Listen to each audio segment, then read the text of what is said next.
Hello and welcome to Biblical Breadcrumbs, where we are in Daniel 10 and 11. My goodness, how are you supposed to package this? I have no idea. You might want to be turning there. I don't even know what we're going to read for today. I mean, this is just a mess. There is no clean way to communicate exactly what is happening with Daniel 10 and 11. No good way to package this as a nice sermon. There is too much. It is too messy. Daniel 11 is, if you're unaware, it's basically just reading a history book. It was a history. It's the coolest history book you've ever seen because it was written before the history actually happened. The only people who say otherwise are people who ignore the facts about Daniel and instead, make up stuff about when Daniel was written based down in the 100s, which is ridiculous. If you look at the Hebrew that's actually being used and all sorts of other things, it's obvious Daniel was written in the 400s or 500s, somewhere in there.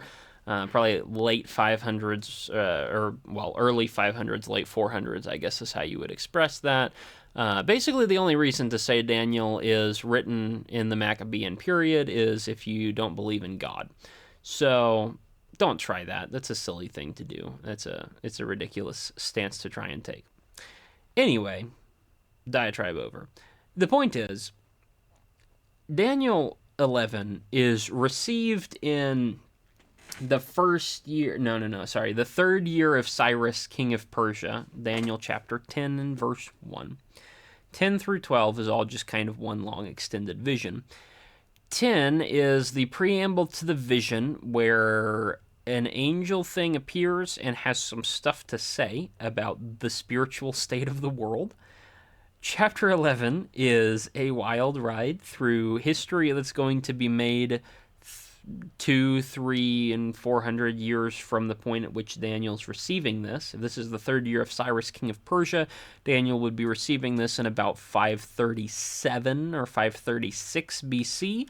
The things that he is talking about will take place in the next hundreds of years. Especially, he talks a lot about what happens after Alexander the Great's generals separate, and he talks about conflicts that the two of them have. A lot of that ends up being called the Maccabean time period, the Maccabean Wars and stuff like that down in Israel that all happened in the, early 200s, late 100s BC, ending around like 170 or 160. So Daniel is writing in 500. He's receiving this in the 530s, prophesying about the 180s. Crazy stuff. And God gets way too detailed. The point of this is, right, the skeptics who are thinking about this, who don't believe that God exists or don't believe God can predict the future or whatever, say that Daniel 11 has to be written in the 100s. Again, there's no reason to believe that. There's every reason to believe it was written in the 400s or 500s instead. I just don't even want to go into that. I wrote an article on it I think it was last week, and so you can go check that out if you really want to. Just a couple of thoughts on that idea. But skeptics believe it was written so late because Daniel 11 is so accurate to what happened. The reason God is prophesying this in the 500s, the reason God is saying all this stuff is going to happen 300 or 400 years before it actually happens, is because God is about to go silent, right? You hit 430 and God just kind of stops talking to Israel. Malachi is 439 or somewhere around there. And then after that, no more prophets, it doesn't seem like, until Jesus comes around, or John the Baptist technically in the first century. And so there's like this big 400-year gap of silence. And in the midst of that, all these horrific things happen. Like, what are we supposed to do when all these horrific things happen? You're supposed to look back at Daniel 11 and know that God saw it coming the whole time. The little horn that we talked about in Daniel 8, he's going to show back up again here in Daniel 11. one of the descendants of one of the generals that came from Alexander the Great's empire in chapter 8. The great horn on the goat that got split off into 4 horns, and from one of those horns came another little horn that was doing terrible things. He's the entire focus of the second half of chapter 11. The point is, God saw this coming, and the point is, God's going to get you through it. It's not going to be comfortable. It's not going to be easy. It's not going to be nice at all. But God saw it coming. And that's what he wants to communicate. Daniel chapter 10.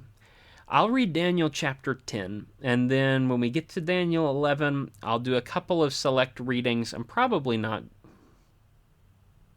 I may not read through the whole chapter. I don't know. We'll decide when we get there in a few minutes. Daniel chapter 10. Starting in verse 1. In the 3rd year of Cyrus, king of Persia, a message was revealed to Daniel, who was named Belteshazzar. And the message was true, and it concerned great conflict, but he understood the message and had an understanding of the vision.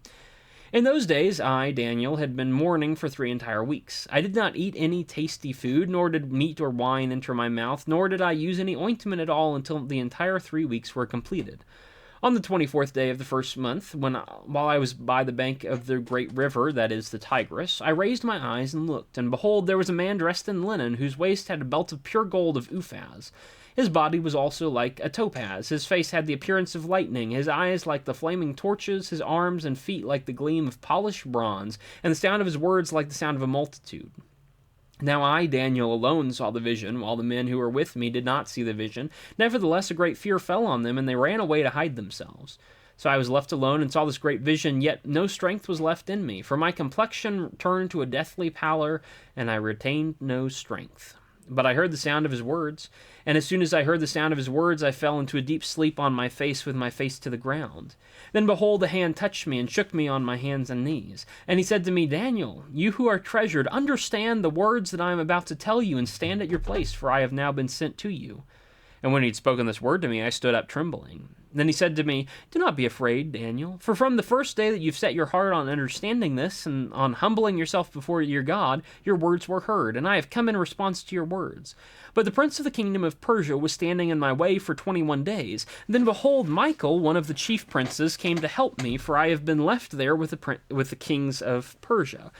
Now I have come to explain to you what will happen to your people in the latter days, because the vision pertains to the days still future.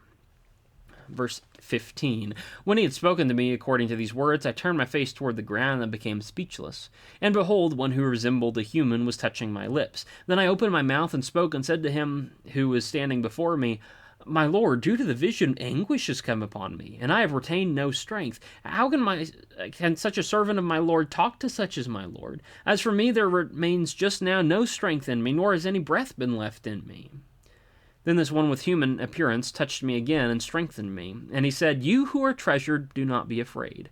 Peace be to you. Take courage and be courageous. Now as soon as he spoke to me, I felt strengthened, and said, May my Lord speak, for you have strengthened me. Then he said, Do you understand why I came to you?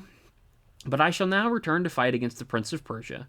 So I am leaving, and behold, the prince of Greece is about to come. However, I will tell you what is recorded in the writing of truth. Yet there is no one who stands firmly with me against these forces except Michael, your prince.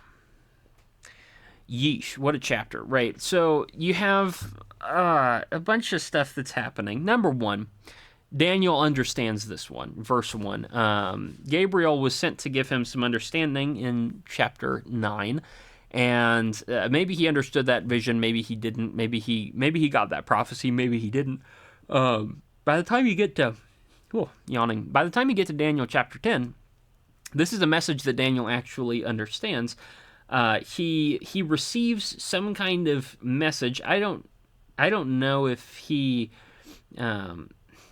This is weird, right? In verse 2, he seems to be distressed about something. I don't know if he saw a vision and then this angel thing comes to declare what that vision meant. I don't know if that's what's happening, or if Daniel senses something wrong and he's been praying about it, and God responds by sending this weird prophecy thing that Daniel then understands. I'm not sure exactly what's happening here, but the point is Daniel does understand this chapter.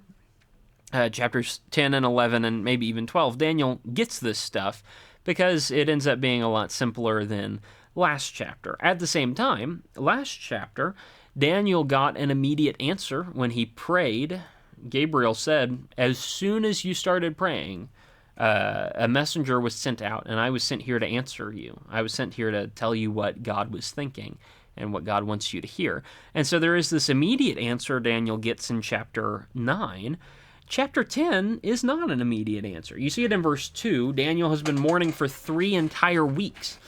Daniel in chapter 9 gets an answer in 10 minutes. Daniel in chapter 10 gets an answer after 21 days of waiting and mourning and, not eating food. He's fasting, he is praying, and finally, 3 weeks in, finally he sees this being. It's for some reason it's expressed as one like a human being is who he's communicating with, even though this is a guy who's bright and shining and glowing and shouting like a thunderstorm, right? This is clearly not a normal human being, and yet even later on in verse 18, this one with a human appearance touched me again. No, it's an angel. We get it. It's an angel. You can just say it, Daniel. The message that Daniel gets is he doesn't get an immediate answer to it. It does come eventually. And it's not that God delayed in sending the messenger either, because whenever Daniel prayed in verse 11, all right, I've been sent to you. Verse 12, don't be afraid. From the first day you've set your heart on understanding this and on humbling yourself. Your words were heard, and I have come in response to your words. It's not that God didn't send an answer. It's that the answer was delayed. God does not always answer immediately. God doesn't always answer even his most faithful people. God does not always answer them immediately. But sometimes that seems to be because God himself is delaying the answer. And sometimes that is because the messenger conveying God's answer comes under the threat of an external force and has to deal with it. This has wild implications for how life actually works, and should be one reason Christians are more open to spiritual things than we often are. One of my... How do I be, nice about this? One of my... I guess it's a soapbox that I go on sometimes, is miracles don't happen nowadays that I've seen. I know a lot of people in similar religious circles to me would claim that miracles don't happen, period. Miracles were cut off after the end of the Old Testament. Or not the end of the Old Testament, then Jesus doesn't exist, right? They're cut off after the end of the New Testament. We don't have need for them anymore. And I, too, generally believe that point, right? Miracles are supposed to be signs, is one of their primary functions. Miracles are always used to gain attention for the word being spoken instead of the miracle itself. The miracle is not to help people, right? The miracle is not to heal people. The miracle does heal people so that you will listen to the words that Jesus is actually saying. The miracle does cast out a demon so that the person then listens to the words that Jesus is actually saying. The miracles are not really to be miracles. The miracles are there to shore up the word that God is revealing. You notice every time in the Bible, new revelation is coming in. It's accompanied by miracles. Moses gets miracles, right? His question is in Exodus 3, how are people supposed to believe that I'm coming, that I'm a legitimate person? How are people supposed to believe that I'm honest? How are people supposed to believe the message that I'm saying? And God gives him miracles to prove his message, to prove that God's power is behind the words which Moses speaks. The important stuff is the words which Moses speaks, but he's given miracles to shore up the words that Moses speaks. Same thing with Elijah, same thing with Jesus, same thing with the apostles, right? When new revelation comes along, when a massive change from what has gone before happens, there are miracles associated with it. That's their primary purpose. Isaiah doesn't do miracles. And Jeremiah doesn't do miracles. And Ezekiel doesn't do miracles. And Daniel doesn't do miracles. God does miracles for Daniel, but Daniel doesn't do any miracles, right? God gives him everything. I guess God reveals a vision to him, so maybe that's a miracle. Other than that, that's pretty much it. Most of these people don't have miracles because the point is the words, the point is not the miracle themselves.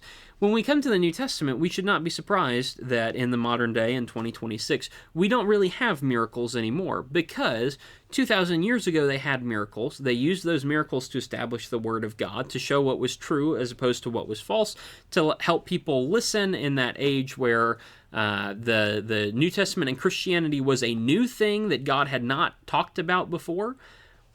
God did plenty of miracles to show that he was behind it. And then he lets off the gas pedal because he's already shown that he's behind Christianity. We don't need a ton of miracles anymore.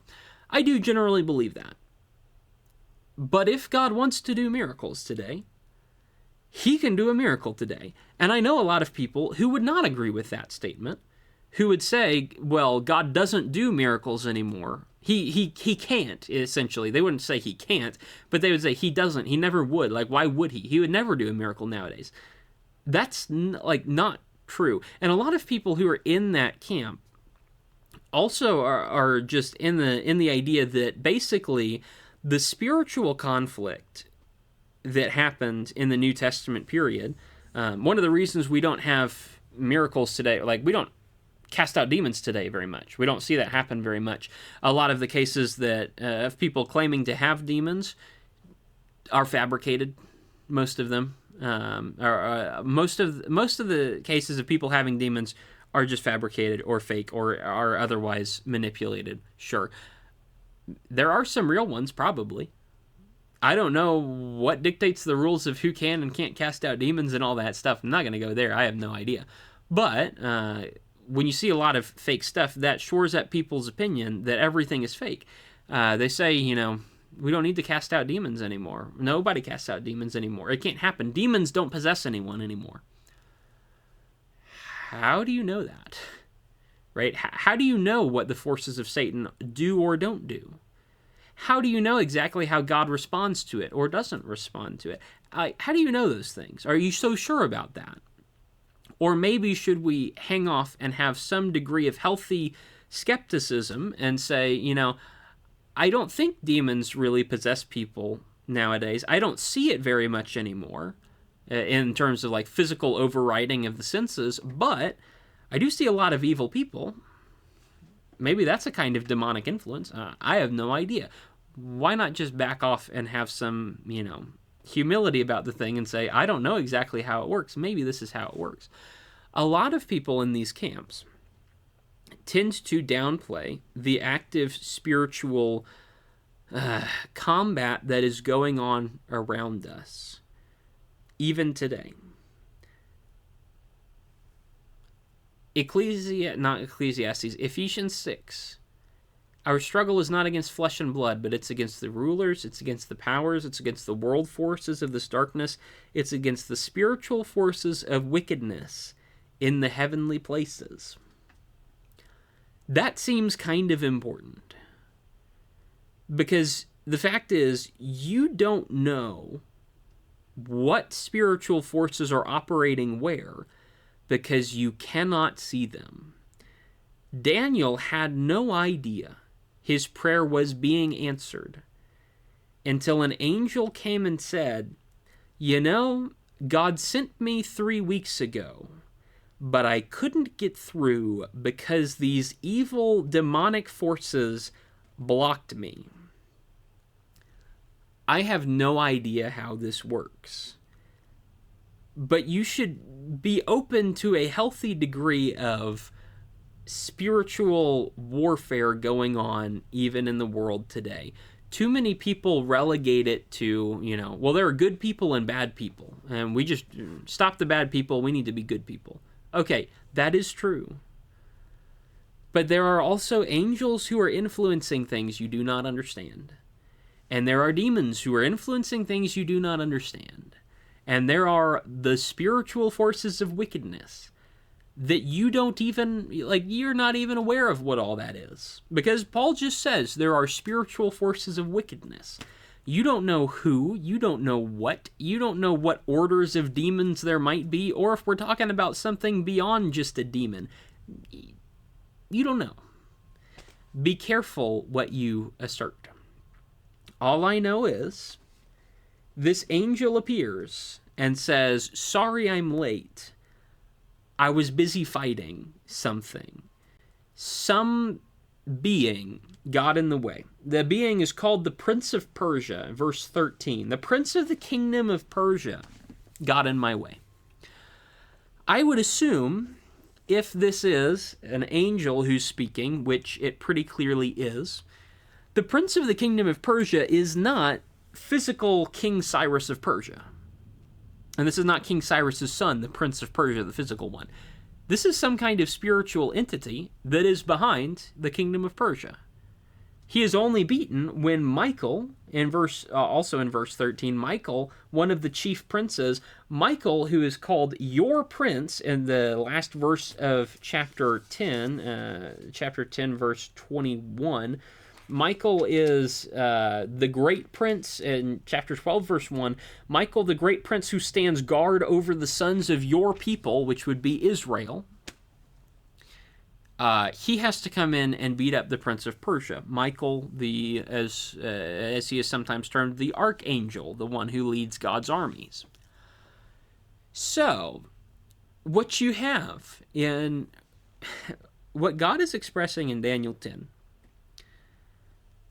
Persia, right? There are angels that adhere to God's will, that listen to what God says, that run God's messages for him. That's one way that God uses angels. You also see angels are behind various nations in the world. Israel at this time had Michael, the archangel, behind them. He's the prince of the sons of your people. Okay. You also see demonic entities of some sort, right? Evil angels, fallen angels, or like however you want to term that. I don't really care. That's a whole question in and of itself. Demonic entities behind behind Persia, the kingdom of the world, and also in verse 20. Sorry, I'm about to go. Like, do you understand why I came to you? I shall now return to fight against the prince of Persia. I'm leaving, and the prince of Greece is about to come. Okay. Persia has some kind of demonic evil entity behind it. Greece has some kind of demonic evil entity behind it. Israel has some kind of angelic entity behind it. And then there's this messenger angel who's just caught up in the middle of it. What God is communicating, I don't know all the ins and outs of how this works, but different kingdoms in the world have different spiritual forces behind them. And one might even argue that probably means different kingdoms in the world have different beings who are in charge of them. It may be that they've been given to different beings, or it may be that they've given themselves to different beings. God doesn't say which, right? Michael is here to protect the people of God.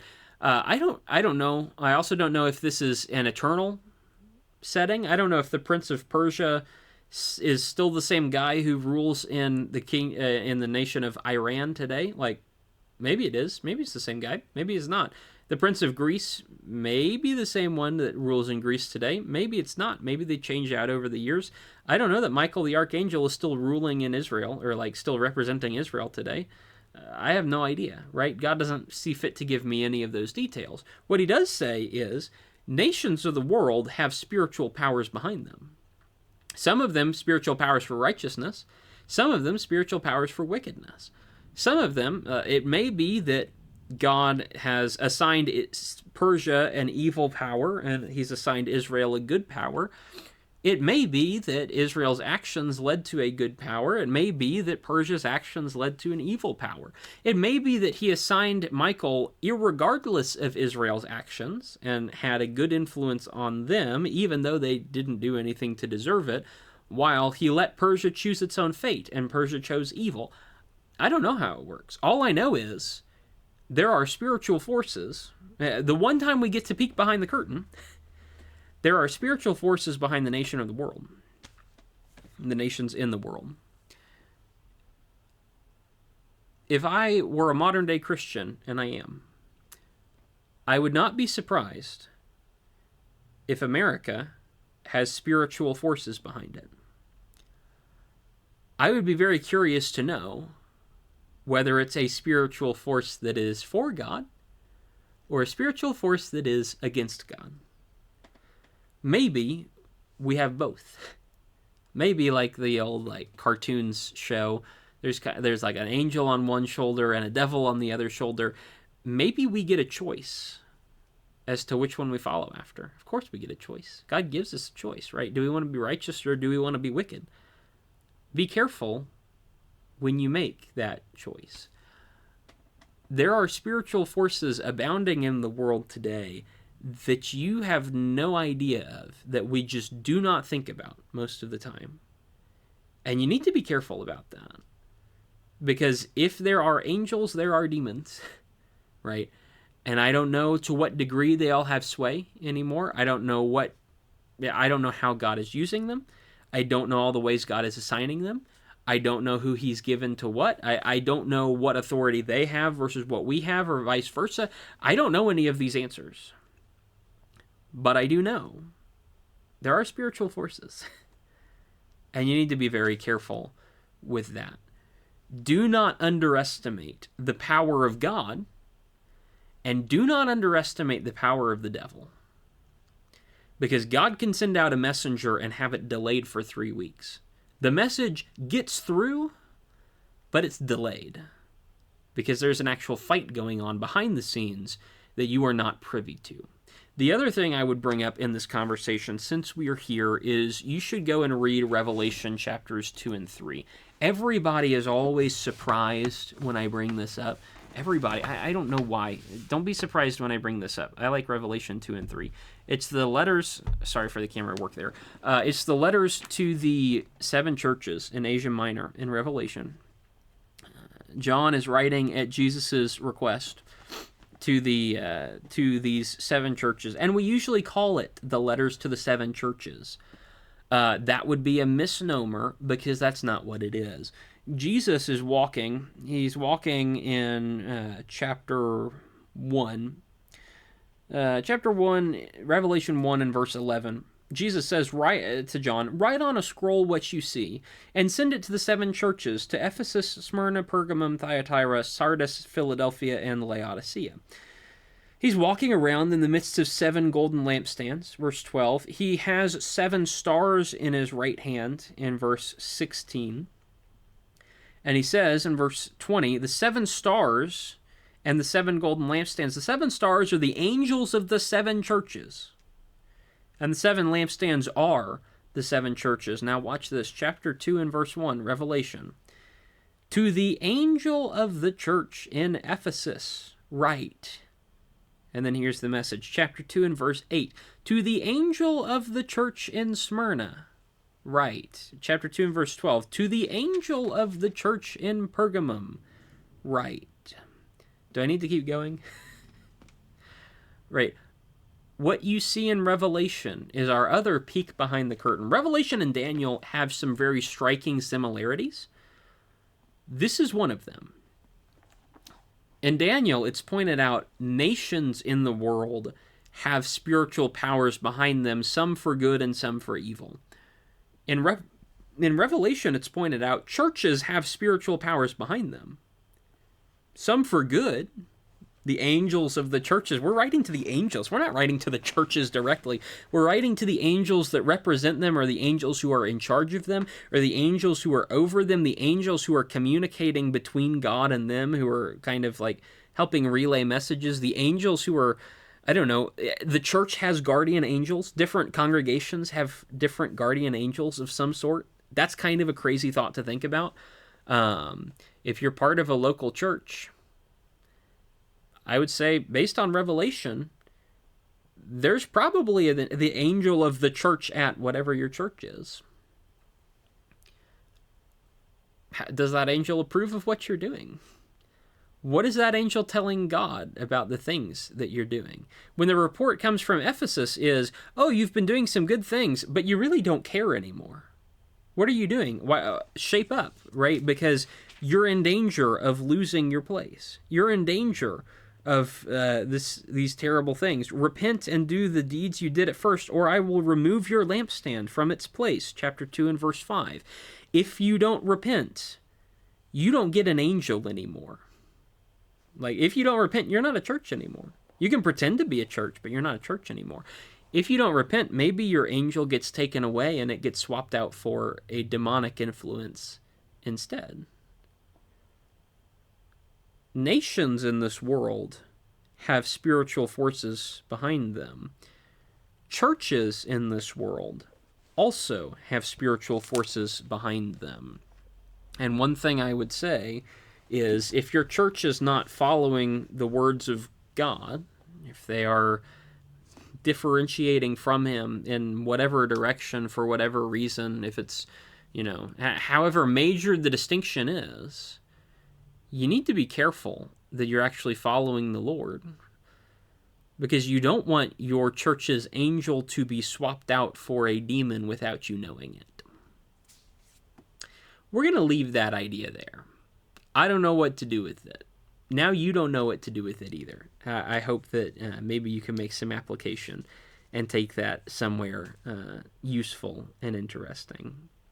The point is, God's message will get through at the end of the day, but you have no idea the amount of spiritual war that is being waged behind the scenes because you cannot see it with your physical eyes. I don't know if people have individual guardian angels. If so, they're probably haunted by individual aggressor demons. That's a spiritual war. I know that churches have guardian angels. I'm going to guess that means they're under attack by a certain class of demons. I know that nations have angels and demons behind them. Be careful that you seek the angel instead of seeking the demon. And that's where we leave that. The blockage is ultimately cleared by God's servants, and so the message comes through, but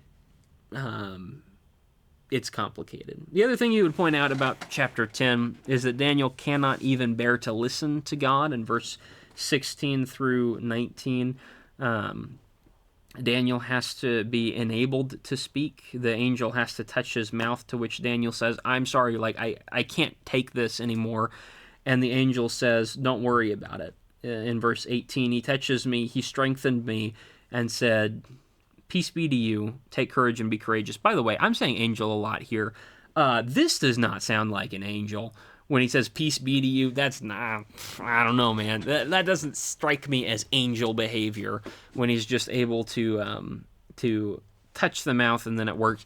This is like God behavior. And so it seems like, I would argue that probably this is an appearance of God himself. Maybe it's the angel of the Lord, the nebulous term. Nobody really knows what it means. I would argue it's probably that instead of just like a generic angel like Gabriel was. But, that is whittling on God's end of the stick, and ultimately he can, I don't really know what's going on. And so whatever happens. The point is, when Daniel when Daniel feels like he can't do it anymore, God says, no, I need you to do this, and God enables him to obey. When God commands something, he is not going to command something that you cannot do. He may command something that you cannot do on your own, but he will give you the strength to do it if you want to do it. And so when God commands something, he is willing to help you accomplish it. He will enable you to accomplish it if you are acting in faith towards him. Daniel can't bear to listen to God, but God enables him to listen. And Daniel wants to listen, and so he does. And so he receives the rest of this vision. That's really important. Now, chapter 11. You thought chapter 10 has some wacky ideas, fascinating ideas, things that we should probably consider. I don't know where all to take that, but you should think about those things. Daniel 11 is this history lesson. It's terrible. It just starts kind of going through history, and it primarily focuses on. Here's your spoiler alert for Daniel 11. You know what? Fine. I will read the first 6 verses of Daniel 11, and I will explain it to you as kind of a picture of what's happening. Daniel 11 and verse 1. In the first year of Darius the Mede, this is the angel of the Lord speaking, I arose to be of assistance and a protection for him. By the way, that means maybe guardian angels can be temporary.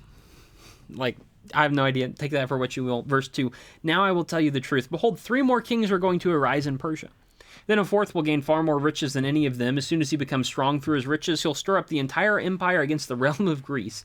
And a mighty king will arise, and he will rule with great authority and do as he pleases. But as soon as he has arisen, his kingdom will be broken up and parceled out through the 4 points of the compass, though not to his own descendants, nor according to his authority which he wielded, because his sovereignty will be removed and given to others besides them.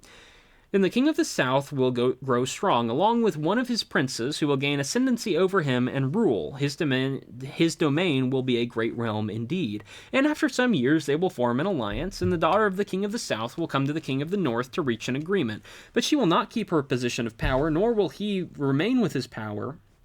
But she will be given up, along with those who brought her in, and the one who fathered her, as well as he who supported her in those times. If you are following along, if you are coming here from the Substack page, then great. I will link a document, a web page that I know of that explains exactly what's going on here. If you are just on the YouTube side of things, then go find my Substack page, and then you will have a link to this document. Some guy, I don't know all of his theology. I've glanced at a few things. Don't agree with all of it, whatever. I shouldn't have to caveat every single thing I say. He made a pretty accurate list on comparing dates things are happening, verses in Daniel 11, and then historical fulfillments with how this actually worked out. Fascinating stuff. Here I'll read you a little bit of it so that you can kind of understand where this is going. In the first year of Darius the Mede, we know Darius the Mede, that's around 539. Darius the Mede comes in. Some people think he's an alternate name for Cyrus the Great. I think they're 2 different people. I think Cyrus the Great was the king of Persia and Darius the Mede was the king of Media. But it would really help if we had anyone who actually studied any of the Persian artifacts that we have, because apparently we have a lot of them, and no one wants to study them because they're not in the Greek language, and everybody wants to study Greek instead. So somebody go and learn to read ancient Persian. I forget exactly what it's called. It's either like Akkadian or Sanskrit or something. It's an ancient language. Not many people specialize in it. Please make us a definitive list of ancient rulers so that we actually know who lived and ruled during those times, because we don't actually have a complete list of Persian kings even still today. It's 2026. We should have a list of who reigned in the kingdom of Persia, but we don't have it. Somebody do me a favor and make that, and then that will make my life a lot easier. Anyway, Darius the Mede, I think he's a different person. I don't really care if you don't. Whatever. You can be wrong if you want to. You can have a different opinion if you want to. But I do also think he's a different person. It doesn't really matter either way, but I think he's different. First year of Darius the Mede, angel god pops up to support this guy. And now, after this, 3 more kings are going to arise in Persia. Again, this is the 3rd year of Cyrus, king of Persia, chapter 10 and verse 1. And so this is still Cyrus and Darius are reigning at the same times. This is within the reign of the first king of Persia. There are going to be 3 more kings that come after him. We do probably know these 3. Darius the Mede is coming into Babylon at the age of 62 in 539. He's not going to be too long for this world. And so a few years later, you have actually Persia just taking over. Cyrus the Great captures Babylon in 539 BC. And verse 2, 3 more kings. Here they are. Cambyses II, who is Cyrus' son. He reigns from 530 down through 522. You have a man named Smerdis, who is allegedly Cambyses' brother. Question mark on that. He reigned in 522, but then died within the same year. Not exactly sure what's up with that. I guess he was just a short king or had an illness or something.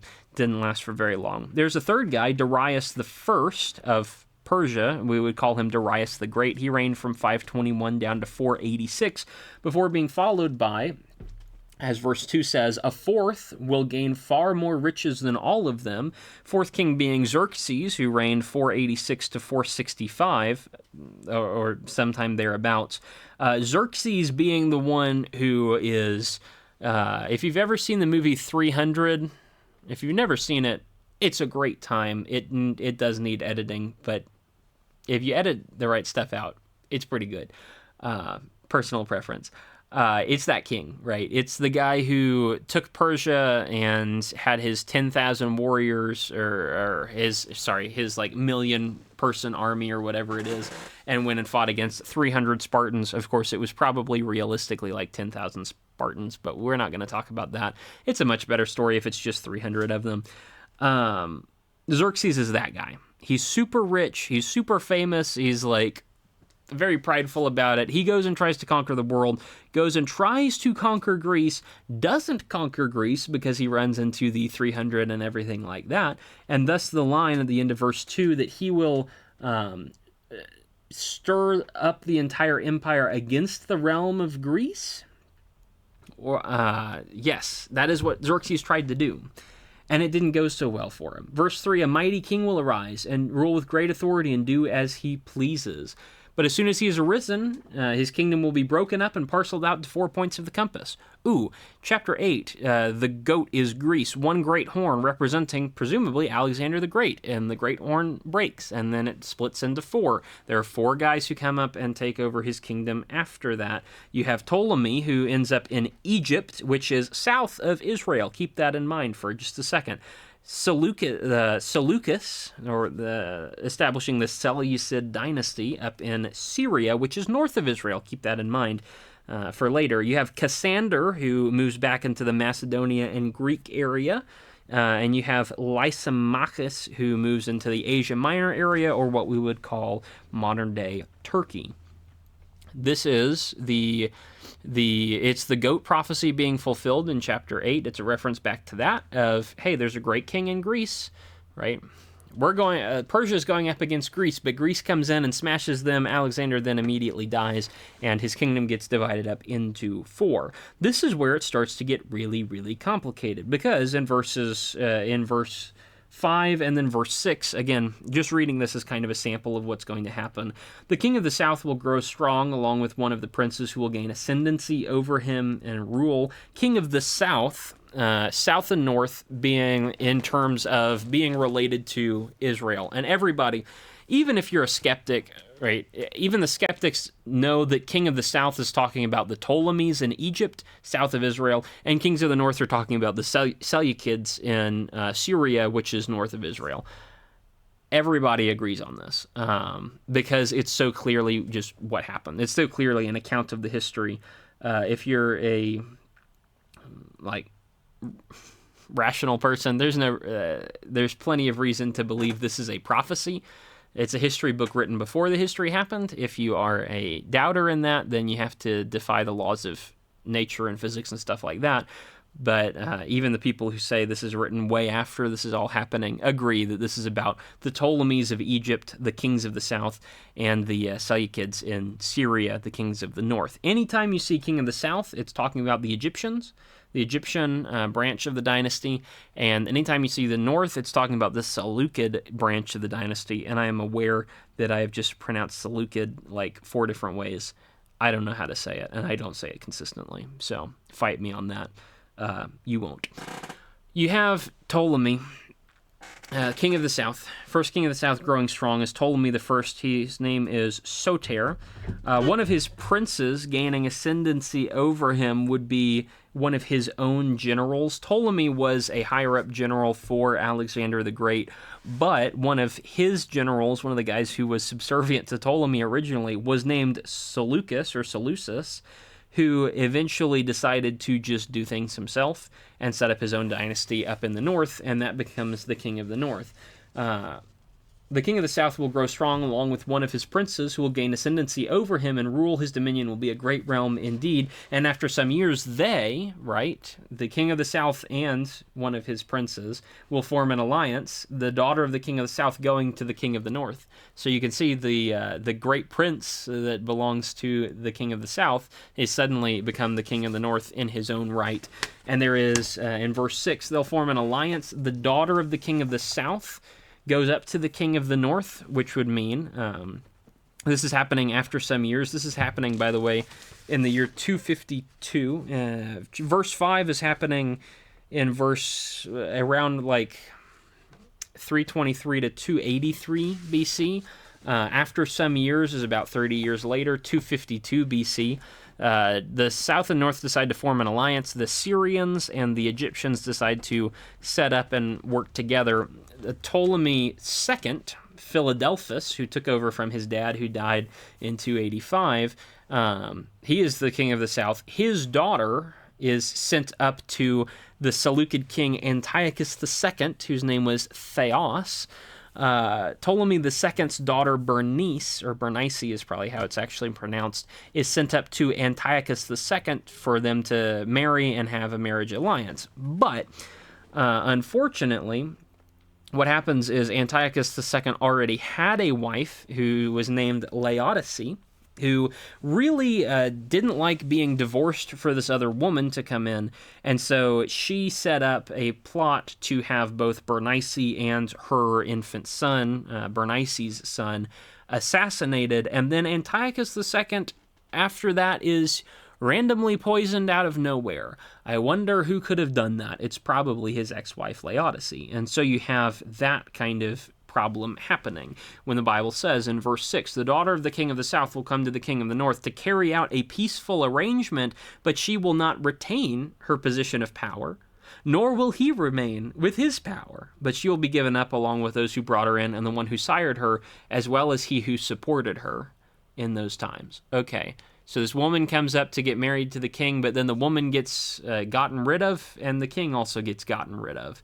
And then you look at that's what the Bible says, and then you look at the history that plays out, 300 years after this is written, or 250 years after this is written, and it turns out that a king decides to go into a marriage alliance, and then his wife is assassinated, and then he's assassinated.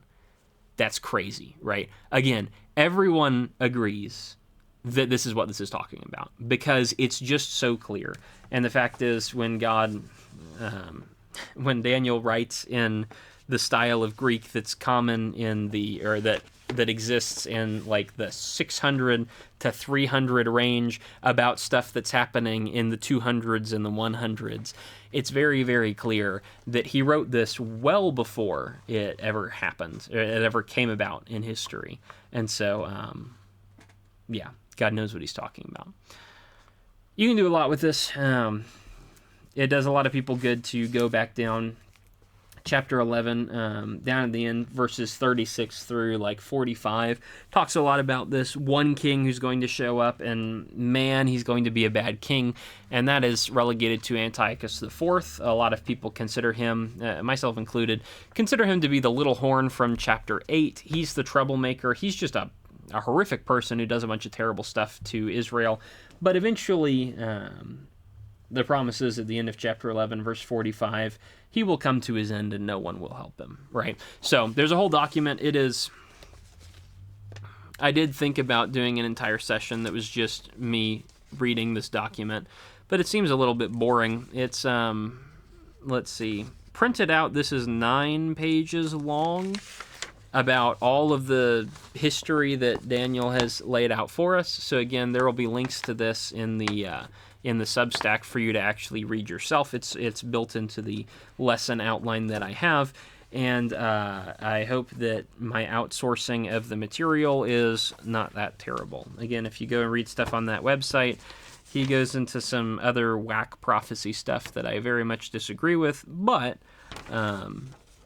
for the most part, this outline for Daniel 11 specifically is pretty good and pretty helpful. So if you're curious about all the little details that are there, dive into that on your own time.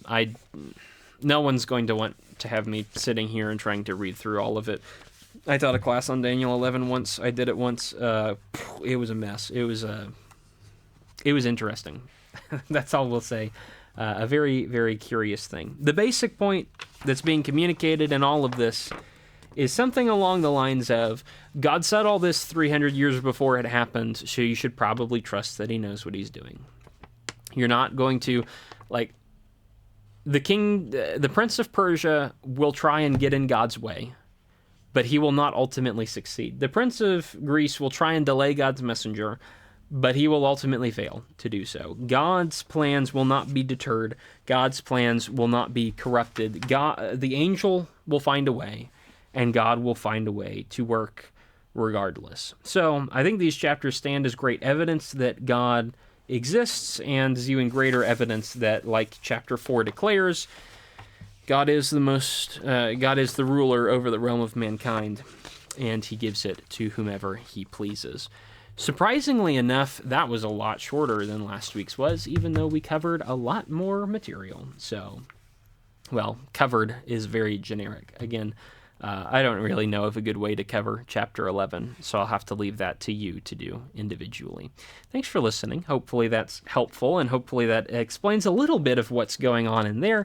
And I will see you on Friday, I guess. It's the next lesson in the Sermon on the Mount series, which is essentially the first 18 verses of Matthew chapter 6. I'll see you then.